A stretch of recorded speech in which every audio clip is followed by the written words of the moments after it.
السلام عليكم ورحمة الله وبركاته. النهاردة ان شاء الله هنعمل مع بعض جلاش على طريقة البقلاوة التركية بطريقة سهلة جدا ونتيجتها حلوة قوي. تابعوا معايا لاخر الفيديو. نسمي الله ونصلي على رسول الله. وكالعادة في الحلويات الشرقية اول حاجة بنبدأ بيها هي الشربات او السيرب التقيل.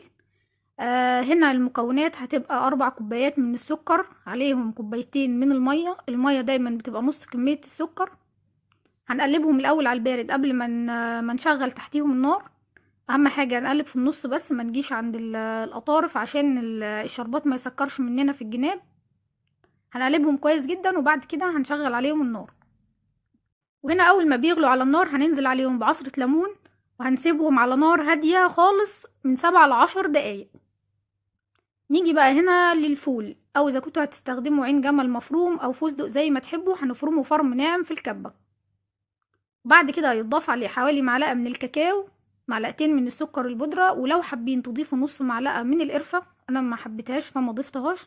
اهم حاجة يكون مفروم ناعم جدا عشان ما يقطعش مننا الجلاش واحنا بنشتغل فيه.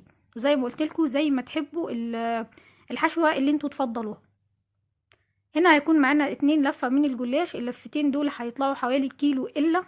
اهم حاجة جلاش نوعيته كويسة طري، ما يكونش ناشف ولا مكسر، عشان الطريقة هنا في البقلاوة دي بالذات لازم الجلاش يكون طري ونوعيته كويسة عشان ما يكسرش مننا في اللف. هنا بقى هيبقى معانا صينية هندهنها بمادة دهنية. ولو عجبكم الفيديو ما تنسوش تعملوا اشتراك في القناة ولايك للفيديو عشان يوصلكم كل جديد. هنا يا جماعة زي ما قلتلكم هندهن الصينية بالمادة الدهنية اللي معايا سمن. انا هستعمل سمن، لو انتوا حابين تستعملوا زبدة مفيش مشكلة. هدهنها كويس جدا قبل ما ابدا احط فيها الصوابع بتاعه البقلاوه او الجلاش. هنا بقى لما هاجي هلف هيبقى معاكم عود زي كده، عود اللي هو بتاع الشوي. بس لو انتوا هتستعملوا الاعواد الخشب لازم تغلفوها ببلاستيك او بورق ستريتش، عشان لما نيجي نسحبها من النص تتسحب معانا بسهوله والخشب ما يطلعش منه حاجات صغيره جوه الاكل. لو عندكم بدل الاعواد دي حاجه ستانلس او الومنيوم، اعواد الشوي والحاجات دي تبقى اسهل طبعا واسرع وسهله جدا في السحب من جوه الجلاش. هاخد منه ورقتين 2 بس، وارجع الف اللفه بتاعتي واحطها جوه كيس بلاستيك او اغطيها بفوطه تكون مبلوله ومعصوره كويس قوي قوي. لو لقيتوا الجلاش ناشف معاكم شويه، مش ناشف وطري جدا وحلو زي ما هو كده ومفرود ومفيهوش اي كسر، يبقى هلفها تاني واحطها في كيس بلاستيك. المهم اغطيها بكيس بلاستيك او فوطه، المهم انها ما يضربهاش هوا وما تنشفش، تفضل طريه معايا لحد لما اخلص اللفتين. هاخد الورقتين بس اللي انا هستعملهم واشيل الباقي. كل لفه من الجلاش بتاخد كوبايه من السمنه السايحه الدافيه، مش اللي هي بنقدحها على النار، لا سمنه دافيه يا جماعه. السمنه الدافيه كمان بتسهل معايا، بتطري معايا الجلاش وبتخليه طري وحلو، وكمان بتخليه مورق من جوه.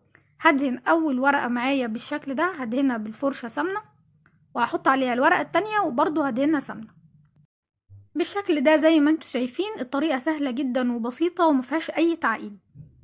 هنا بقى في المرحله دي بعد ما دهنت خلاص الورقتين، يعني دهنت الورقه اللي تحت والورقه اللي فوقيها، هبدا ان انا احط الحشوه مش بتبقى كتيره، يعني مقدار معلقه كده زي ما قلت لكم مفرومه ناعم. بصوا يا حلوين، هنا بقى واحنا بنلف اول حاجه بلف كده لفه على العصايه اللي معايا عشان الف عليها العجينه، اثبت عليها العجينه. وبعد كده زي ما قلت لكم يعني مش بناخد كميه كبيره من الحشوه، ولو لقيت اي حاجه فول ما تجرش كويس او كويس او ما طحنش كويس بشيله عشان ما يقطعليش الورق بتاع الجلاش. ممكن الحشوه تتحكموا فيها زي ما انتوا عايزين. انا هنا كترت شويه، بنحب الحشو يبقى كتير شويه. وهبدا الف عليها كويس جدا جدا وانا بلف. بصوا بالشكل ده.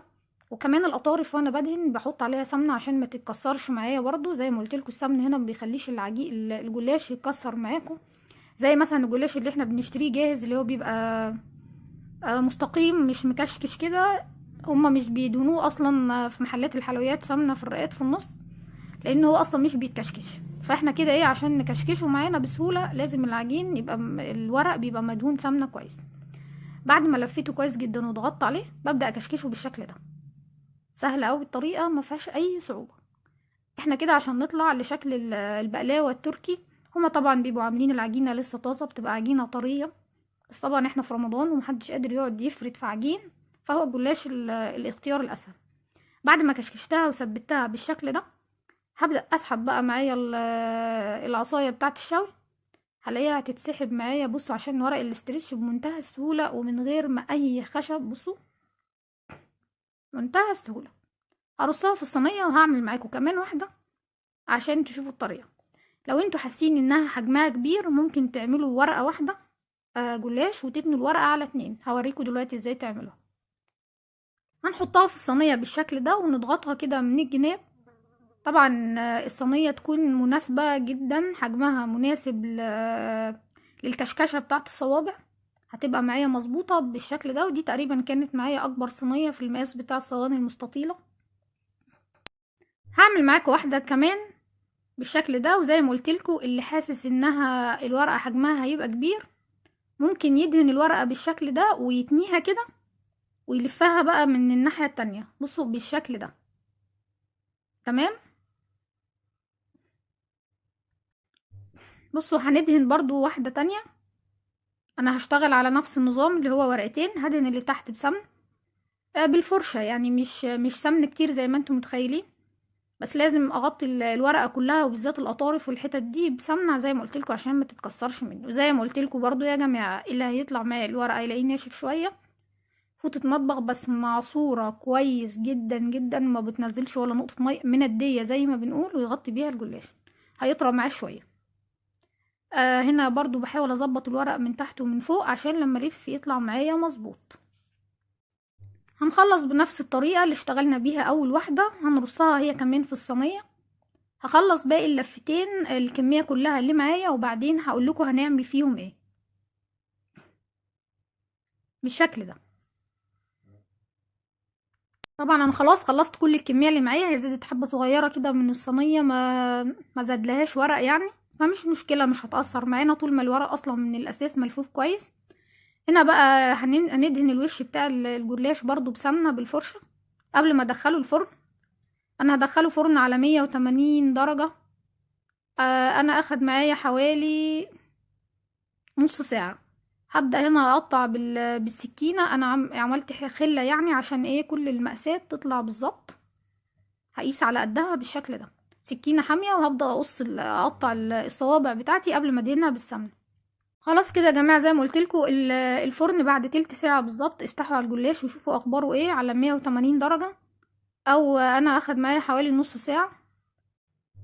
لو لقيتوها اخدت اللون من تحت بس ومن فوق موصلتش يعني استوى، هتعرفوه بالنظر كده لما تفتحوا عليه. ولقيتوه من فوق ما اخدش اللون اللي هو زي اللون ده كده، هتفتحوا عليه الشوايه يا جماعه من فوق وتطفوا من تحت وهتلاقوه اخد اللون ده معاكم. هنسقيه بكل كميه العسل اللي احنا عملناه. طبعا العسل هنا بيبقى عامل زي عسل النحل، سيرب تقيل بتاع حلويات شرقيه. مش عايزه اقول لكم بس الصوت مش طالع، كان بتعمل تش لان هي سخنه والشربات بتاعها بيبقى بارد. اخواتي الغاليين، لايك شير اشتراك في قناة روسا ابراهيم شيف الواحد.